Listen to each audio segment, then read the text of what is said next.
OpenAI's video creation model, Sora, opens up a world of creative possibilities by turning text prompts into AI-generated videos. Whether it's realistic scenes, abstract visuals, or creative styles, Sora empowers creators to experiment and produce high-quality results, all without expensive equipment or big budgets. In this course, we'll explore the Sora environment, learn effective prompting techniques, create video from scratch and from reference media, assemble storyboards, and perform creative adjustments through Sora's unique editing tools. We'll also learn that there's balance to this innovation. While Sora can create stunning outputs, it certainly has its quirks, and it's important to treat the tool with patience and set realistic expectations, especially as you get started. Ready to dive in and explore the power of AI-driven video creation? Let's get started.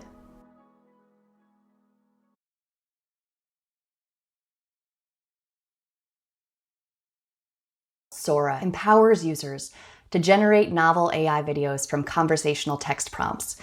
This opens up a world of possibilities. You can create realistic or fantastical videos just by describing them. You can create complex scenes in amazingly accurate detail with specific camera movements and multiple characters. You can use storyboards to assemble multiple clips together into visual sequences. You can turn still images into natural-looking moving footage. You can transform a video clip into a seamlessly repeating loop. You can create and apply various styles to transform footage into different looks and feels. All of this is an incredible opportunity to create unique, professional quality videos without the need for equipment, crews, or massive budgets. By leveling the playing field, creators can focus on ideas and storytelling. Companies and brands can experiment with various aesthetics to create content that reflects their identity, allowing them to innovate with ease. This is especially true for visualization scenarios like concept demos, storyboarding, prototyping, educational and marketing content, and more. Filmmakers can plot out scenes before shooting them. Brands can create mock-ups. Creators can incorporate specific video clips in their projects that may have once been unattainable. And yes, there are lots of interesting social media possibilities. Now, there's a balance to all of this, because while high-quality professional output is possible, Sora often struggles with generating various elements, resulting in distorted or glitchy movements, unrealistic physics and strange anatomical features, visually inconsistent scenes, incorrect or nonsensical text, and so on and so forth. So while things like abstract patterns and landscapes and cartoons often look really nice, videos of people and animals can quickly fall apart if there's a lot of movement. This will undoubtedly continue to improve though, but it's important to be rigorous in evaluating the output. It's also important to mention that Sora has put in place safety mitigations to address potential abuse. This includes restrictions around face uploads and likeness generation, conservative thresholds around content involving minors, violence, nudity, or otherwise objectionable content, and strict limitations around the creation of potentially copyrighted or trademark material. If you violate any of these rules, you risk suspension or banning. And of course, it's important to consider the ethics of all of this. Sora was trained on an incredible amount of video footage, everything from movies and TV shows to internet clips, selfie videos, video game footage, and countless others. The creators of these videos may not have given permission for their footage to be used in the training. Also, the use of AI-generated video itself has the capacity to completely change the media production industry, now that expensive equipment and crews aren't necessarily needed to capture and create some footage. There's so much to unpack on this front, and this goes beyond the scope of this course, but it's important and I wanted to address it. Now, as of the time I'm recording this course, Sora requires an OpenAI premium plan, either ChatGPT Plus, that's $20 a month for 1,000 video credits, or ChatGPT Pro, that's $200 a month for 10,000 video credits. Each of these also includes access to other OpenAI products like ChatGPT, DALL-E, and more. So what does your 1,000 credits get you on a ChatGPT Plus subscription? Well, you can generate videos at either 480p or 720p resolution at either 5 or 10 seconds per video. If you generate 480p, at most, you can create 50 priority videos a month at 5 seconds apiece. If you increase your resolution to 720p or increase your duration to 10 seconds, that number goes down because you'll be using more credits. And you can create up to 2 variations of videos per prompt. And what about your 10,000 credits on a ChatGPT Pro subscription? Well, in addition to 480p and 720p, you can increase resolution to 1080p, you can increase your duration to either 15 or 20 seconds, and you can create up to 500 priority videos at the lowest resolution and duration settings. Again, increasing those settings will impact your priority limit. And finally, you're able to generate up to 5 variations from a single prompt on the GPT Pro subscription. And one more thing, Sora does allow for more than 500 videos in the form of unlimited relaxed videos, which means those are queued to be created later when site traffic is low. Here are some charts that break down the value of your credits. So again, while you can technically create up to 50 videos on a Plus plan and up to 500 videos on a Pro plan, it really depends on the resolution and duration with regard to how your credits shake out. Now, one thing to be aware of, if you're on a ChatGPT Plus plan and you use up all of your 1,000 credits, you can't purchase more credits on a one-time basis. You'd need to upgrade to the Pro plan to get more credits. All right, now that we know more about what Sora is, let's get oriented in the Sora environment. I'll be working with a ChatGPT Plus subscription, which means I'll be limited to 480p or 720p resolution at 5 or 10 second videos. And to maximize the number of examples I can share in this course, I'll mostly be at 480p, which is only standard definition, so please bear with me there. But let's take a look.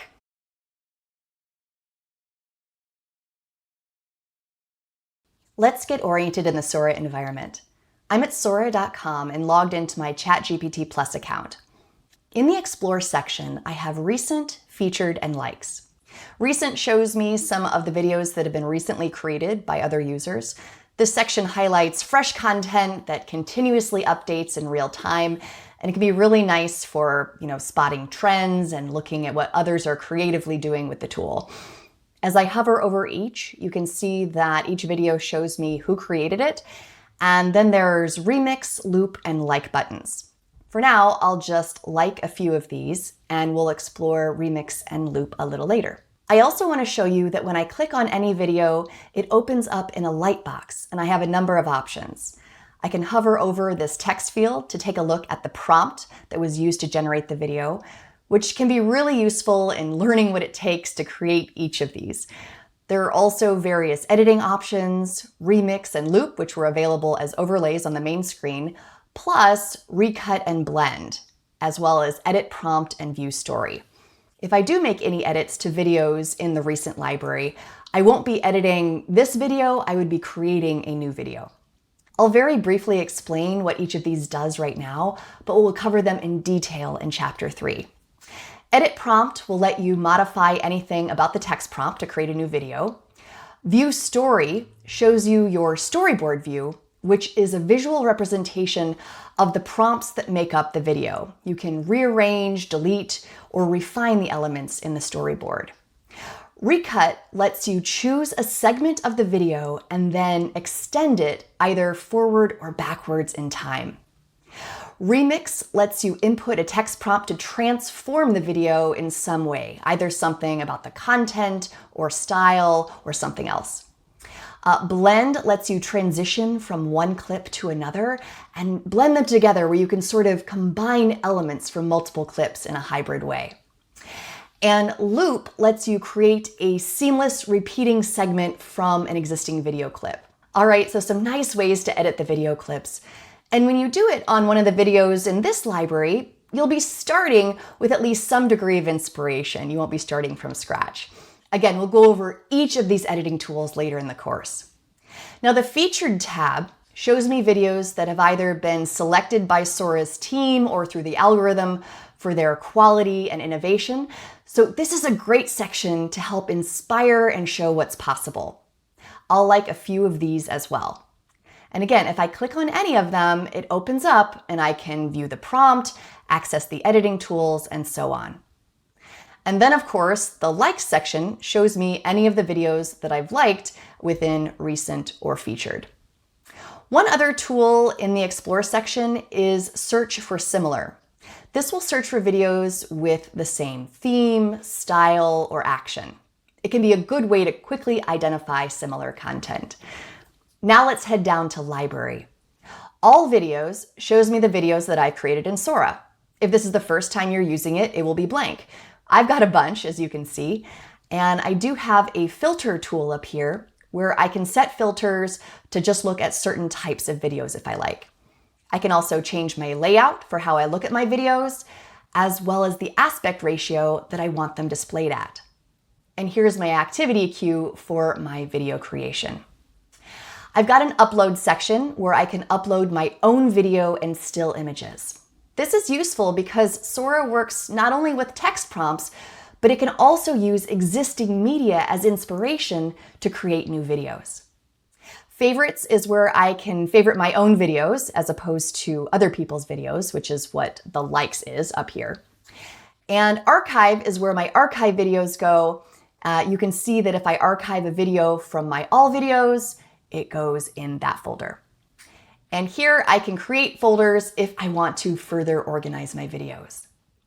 For now, I'll go back to all videos, which is where we'll spend most of our time. Down here at the bottom is the composer, which is where you'll input the text describing what you want your video to be. And below that are your settings. Here you can upload media to inspire your creation. This, of course, is limited only to content you own or have the necessary rights or consent for. You can also add a style preset, as well as change your aspect ratio, widescreen, vertical, or square. You can determine your resolution, as well as how long you want the clip to be, and how many variations you want to create. Remember, I'm working with ChatGPT Plus, so I only have access to 480p and 720p resolutions at 5 or 10 seconds respectively. All other options are grayed out. Notice the higher in resolution I go, the slower the processing. And then here it shows me the number of credits that I'll use at the current settings. As I increase or decrease my settings, the credits will update accordingly. For now, I'll input a prompt. Generate a video of two people walking down a modern office hallway. The environment should feature bright, even lighting with a sleek design emphasizing white and glass. The individuals should stand out with bold pops of color in their clothing. Use a smooth tracking shot with the camera moving backward as the two walk toward it. The mood should be professional, yet approachable. I'm going to leave my settings alone, which means I'll create two variations from this prompt. Let's go ahead and create my videos. All right, so here are the results. In general, I do like what it's created. There's just one thing it got wrong. I had asked for the people to be walking toward the camera as the camera moves backwards, and it gave me the opposite. The people are walking away from the camera as the camera moves forwards. So if I were serious about getting this right, I would need to reiterate the prompt to correct that. Now I can hover over any of the variations and they'll play back in real time. And you can also scrub over the videos forward and backward for finer control. Now I like this variation, so I'm going to click on it to bring it into the lightbox. To move through the variations, I can use my left and right arrow keys. I can also edit the videos using the editing tools we referenced earlier if I like. And then in the upper right, you can favorite a video, provide feedback on how the video turned out, access sharing options, your download button. You can perform some media management options like adding to folder or archiving. You can look at your activity queue or your account settings. Okay, now that we've been oriented within the Sora environment, let's delve into more detail as we create some more videos.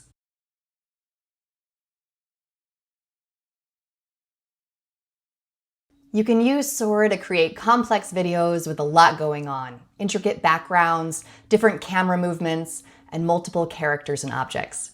Of course, to get the desired result, you need to have the right prompt. If you have experience creating prompts for other image-based generative AI tools, you'll have a good foundation for prompting in Sora. So here, I'd just like to go over some of the basic recommendations, but I'll also delve into some Sora-specific suggestions as well. All right, so some basics. When writing a prompt, be specific, clear, and focused. Describe what you want in terms of characters, settings, actions, tone, style, and emotions.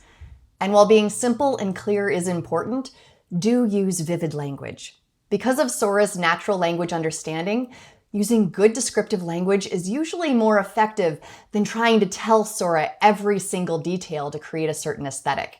In fact, overloading a prompt with details can confuse Sora and create murky results and won't necessarily look much better. For example, take a look at these 3 results of a video I made about 2 colleagues talking to one another in an office courtyard.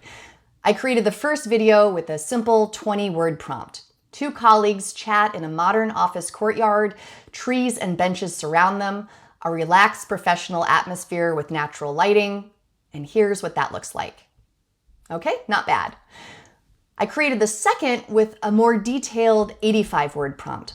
I won't read this word for word, but just know that I included many more specifics in terms of content, lighting, aesthetic, tone, and sequencing.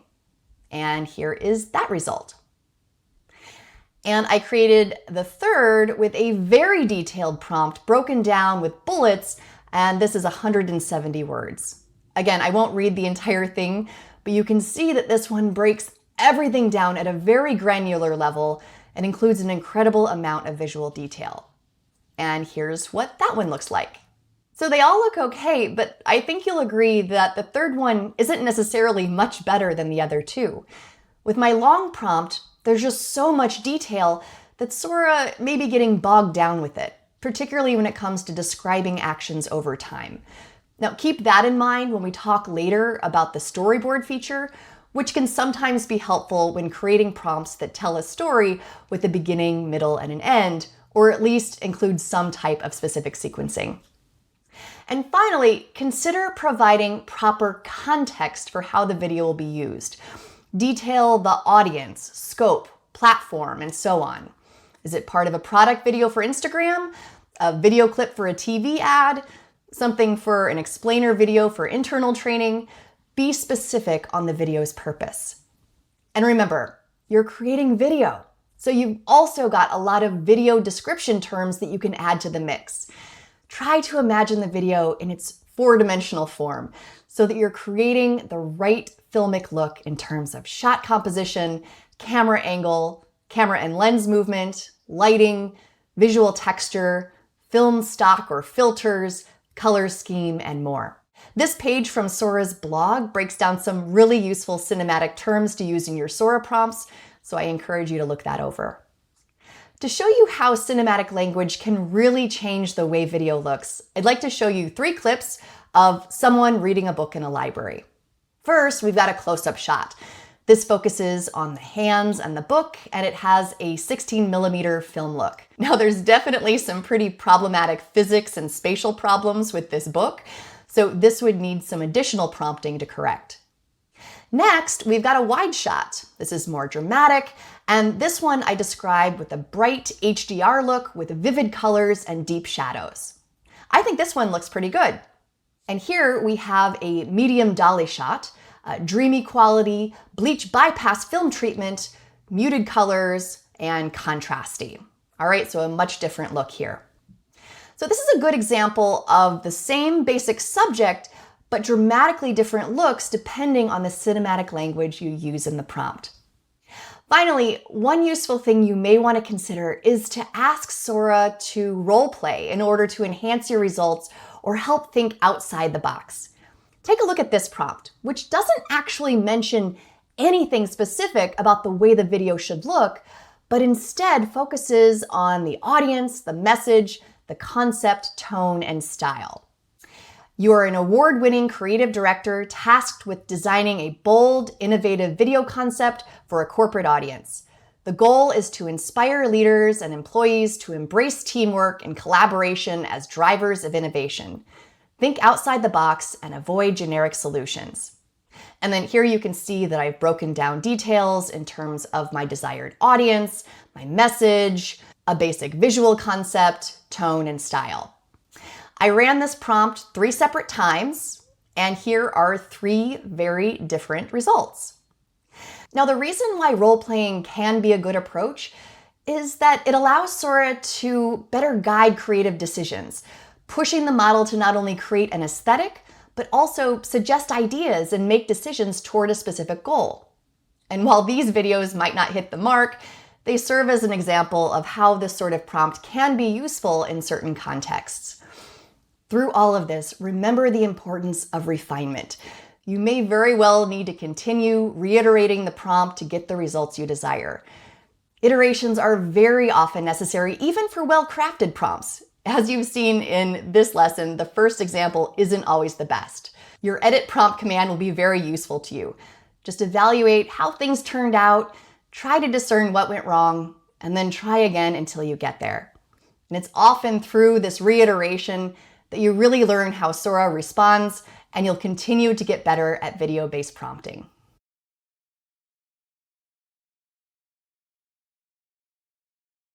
We've seen how you can create videos from scratch by writing your own text prompts. Another thing to consider is uploading still images or video to help inspire the look rather than starting from scratch. Let's take a look at how to do this. Now, first, when choosing media to upload, try to use high-resolution images and video if you can, at least 1920 by 1080 or higher. If you want to retain the entire image, do your best to match the general shape of your Sora video. So if you're creating a 16:9 video, match your aspect ratio accordingly, or just realize you'll need to crop it within Sora.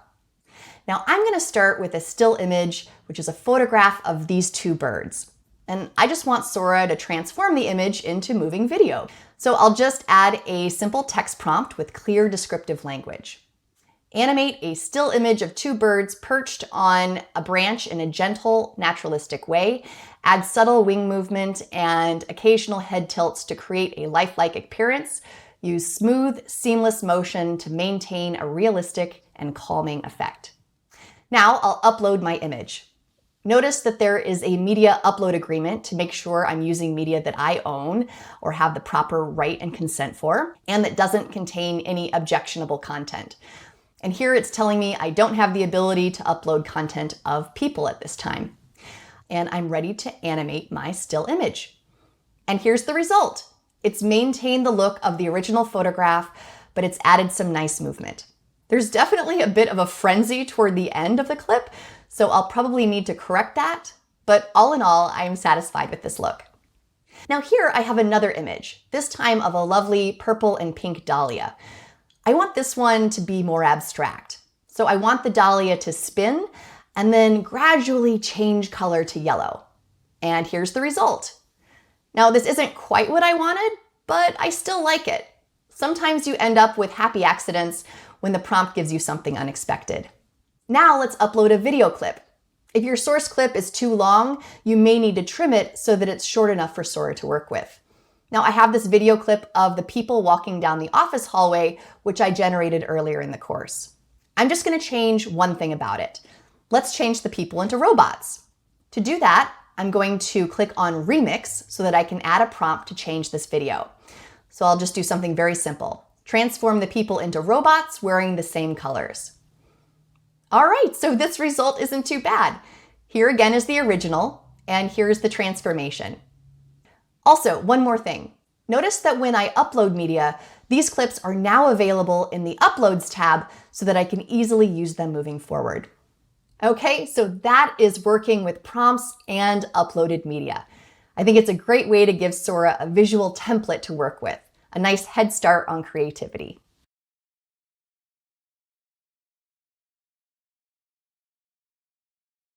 Let's dive into Sora's storyboard tool, where we can create more complex scenes directing actions across time. I'm going to click on the storyboard button and my storyboard editor opens.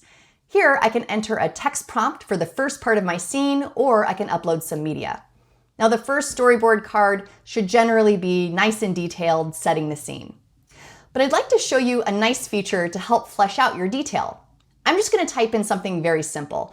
A beautiful night scene over the ocean. There are dramatic cliffs, a starry sky, and light dancing on the water. Now I'm going to come down here and click on the expand button, which adds more detail to my prompt.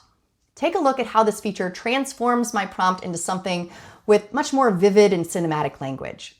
And just so you know, you can use this expand feature in Storyboard anytime you want, even for simpler prompts without multiple actions. It can just be a handy way to flesh out your prompts.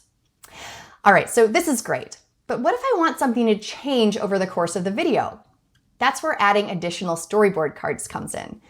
And try to think of these cards as adding up to a cohesive scene where one action flows directly into the next. If they're too different, Sora will likely not give you a smooth or realistic result. So let's add a prompt where halfway through the video, we see a bit of lightning signaling an oncoming storm. Now, the distance between my cards determines the pacing. That is, when the action changes from one part of the scene to another. Usually, I recommend not having them too close together because the movement can be jerky or unnatural. For this example, I'm going to place them about this far apart to give time to connect the moments. I am on a ChatGPT Plus subscription, so I can have a maximum of 10 storyboard prompts. But for this video, I'll just have a couple. So let's create the video. All right, and here is the finished video. Not quite the realistic result I would like. The waves are moving extremely fast, and although the lightning comes on at the right time, notice it comes right in when I have my second storyboard card, it's pretty crazy, very abrupt and massive and not really realistic. If I want this to look more realistic, I'll have to reiterate the prompt. So if I want to review or edit my storyboard cards, I can click on them and the storyboard will open in the Lightbox view once again. And for now, rather than edit my lightning storm prompt, I want to demonstrate how to add another card to the mix. So near the end of the video, let's have a whale breach out of the water. And let's create this new storyboarded video. All right, so I have my nighttime ocean shot. And there's my whale breaching, but where did the lightning go? Safe to say this is rather par for the course with the storyboard feature. I tried creating more than a dozen videos and the results were pretty inconsistent. Perhaps by the time you're viewing this course, it may improve dramatically, but I'll just show you a few of the examples of storyboard fails in my time working with Sora. Here, I wanted a frog to jump into the pond at the second storyboard card location. I created two variations, and as you can see, both just show a frog continuously jumping in the pond the entire time. And the one on the right has some very interesting things going on anatomically with that frog. Here, I wanted various birds and insects to be fluttering in a garden featuring a red flower, and at the point of the second storyboard card, I wanted everything to fly away, just leaving the flower alone. But as you can see, they remain on screen the entire time. Not to mention, the birds don't look quite right, and there's a bit of a scale issue between the bee and the birds. The bee is way too big for the scene. Here, I wanted a dreamy, flowery pattern to swirl clockwise in a mesmerizing way. Then, halfway through, I wanted the swirling to change direction to counterclockwise. As you can see, this doesn't work out. It swirls counterclockwise the entire time. I tried reiterating the prompt a bunch of times with this concept, and was never quite able to get it to work. But some of these are pretty nonetheless. So a lot of misses. The only other semi-successful one that I created was this one, where I wanted a black and white garden to slowly come into full color. Technically it does, but I'm still not exactly thrilled with this look. Okay, so that's storyboard. I found myself a bit more frustrated than I wish I would have been using this feature, but as it continues to improve, it should hopefully prove to be an effective way to work with more complex scenes where you can break things down over the course of time.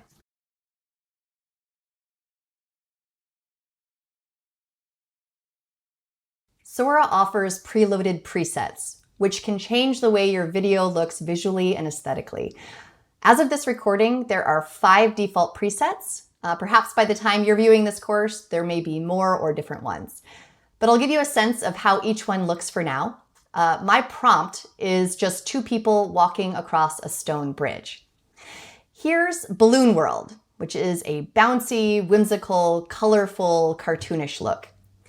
Here is whimsical stop motion, which emulates that jittery look of stop motion animation. Archival results in sort of a faded vintage look with some grain and scratches and artifacts that is present in old film footage. Film noir has dramatic, contrasty lighting with a dark, moody look, like film noir from the 1940s and 50s. And then there's cardboard and papercraft, which is an aesthetic where the objects look like they are made from paper or cardboard. If I select Manage Presets, I can bring up the prompts that are used to create these looks. Now, I can't edit these directly, but I can copy a preset and then edit that copy. Let me show you how to do this. Let's duplicate Archival to create a sepia tone look. I'll leave the base description for Archival intact, but I'll add a few more details to create that old-fashioned sepia. A vintage sepia tone aesthetic that evokes the warmth and nostalgia of early 20th century photography and film. The visuals should feature soft edges, subtle film grain, and faded tones of brown and cream, creating an aged, timeless feel. All right, and we'll save that. And I'll just enter a simple prompt here. An old man rocks on a rocking chair on a weathered front porch. And here's our video. The aesthetic isn't too bad. I'm not thrilled by the quick pan across the scene, but I'm good with the general visual palette. And to create that, I didn't need to include any specific visual details because they were included in the preset. Now let's create one from scratch. I'll just click on the plus sign this time, and the preset creator opens, and I'll make something industrial and raw and gritty. Let's call it Industrial Edge, a gritty urban aesthetic with a focus on metallic textures, dark tones, and industrial environments. The visuals include steel beams, graffiti art, and dramatic lighting with shadows and high contrast. The style conveys strength, resilience, and raw creativity. And now I'll write another basic prompt. A man and dog walk in an abandoned area of town. The mood is almost post-apocalyptic. Oh, and actually my preset was still set on sepia tone.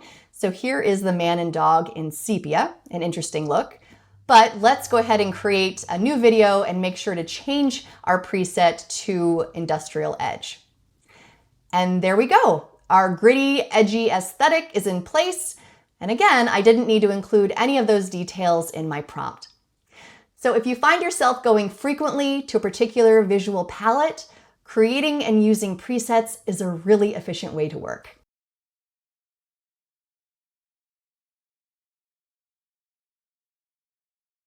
I'd like to go through each of Sora's editing tools, which offers some exciting ways to alter your video output.